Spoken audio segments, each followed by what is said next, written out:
por protesta ka një thirrje thelbësore, distancim të plot nga klasa e vjetër politike.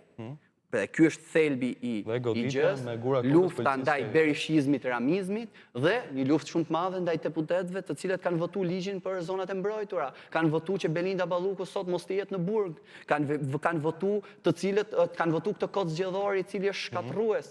Për mënyrën se si funksionon, për mënyrën si funksionon përfaqësimi. Si është kodi zgjedhor sot? Si është kodi zgjedhor? Është shumë e thjeshtë. Cili është sistemi që përdor Shqipëria për kodin zgjedhor? Ne kemi këtu për kodin zgjedhor. Ne jemi sot për ta rrëzuar një kod zgjedhor. Ti nuk e di prandaj. Si rrëzon një kod zgjedhor që se di?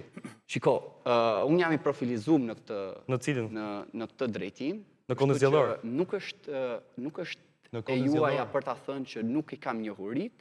Ama, unë nuk dua një përgjigje, deri tani shkruar ka nisur, deri në fund fillon me të njëjtën histori. E cila don ta dërgosh aty ku keni dëshirë. Jo, nuk do bie pjesë e lojës tuaj. Ajo lojë tani më nuk merr më drejtim. Ne kemi ardhur këtu për të folë qartë të vërtetën. Cila është e vërteta është që Rama dhe Berisha kanë shkatruar vendin tash 36 vite dhe protesta po ndërton aspirata, shpresë. Do të vijojë protesta? Edhe gjatë muajit gusht, kjo është pyetja që shpesh protesta është e pandalshme tashmë.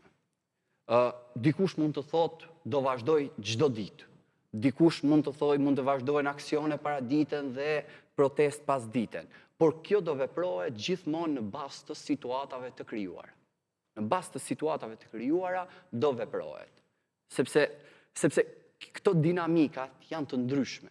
Ne nuk e dinim sot si do shkonte në nuk e dinim që parlamenti s'duhet futur me dhunë. Nuk e dinim mësuat sot. Dhuna nuk është veza. Dhuna është ligjet që na janë imponuar tash 36 vite. Unë nuk e di a jeni krenar ju që përfaqësoni Partinë Socialiste për shkatrimin e zonave të mbrojtura. Nuk e di a jeni krenar. A do të flasim për zonat Nuk e di a jeni krenar. Po më jo ta japun për zonat e mbrojtura, se ja fut kot, tani ja fut kot. Tani për zonat e mbrojtura ja fut kot. Po sigurisht. Ne aktualisht kemi mbi 20% të territorit që është zonë e mbrojtur. Okej. Po dhe është fal jush? Po pse fal kujt? Fal kujt? Zonat e mbrojtura ekzistojnë sepse ka konventa ndërkombëtare. Kush është shpall zonat e mbrojtura? Ka konventa Kush është shpall zonat e mbrojtura? Vjosën kush është shpalli? Kush është shpalli? Po pse doni ta shkatroni? Kush është shpalli? Jo, kush është shpalli? Dhe Vjosën doni ta shkatroni? Po keni pasur detyrueshme me shpall. Pra kemi bërë ne. Dhe keni shpall. Po patjetër është detyrë. Detyra jone ajo është mbrojmë territorin, këtë po them. Pasi janë detyruar të ndërmarrin fushata masive. Mesatare e BE-s është 26%, ne kemi 20% territorit, mbi 21.7% territorit. Po pse fal kujt?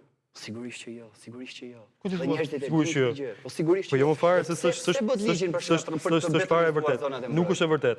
Kemi 12 parqe kombëtare, 10 parqe natyrore, 9 peizazhe.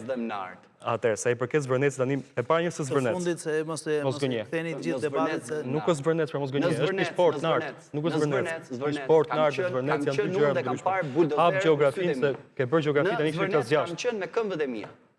Në Zvërnec gjeografi që ka zgjash. Gardin e keni vendosur në Zvërnec. Po, Gardi është po nart, është e gjithë zona. Po. Mbarove. U kuptua? E do përgjigjen. Pra, kjo është. E do përgjigjen. Përgjigjja është e qartë. Po, e do për ta jap përgjigjen. Por këtu s'ka pyetje për të marrë përgjigje. Po s'ka pyetje për të marrë përgjigje. Okej, thuaj është shumë e thjeshtë. Duhet ta mbyll tash se kam kaluar. Është shumë e thjeshtë. Ka që 2023 kjo histori.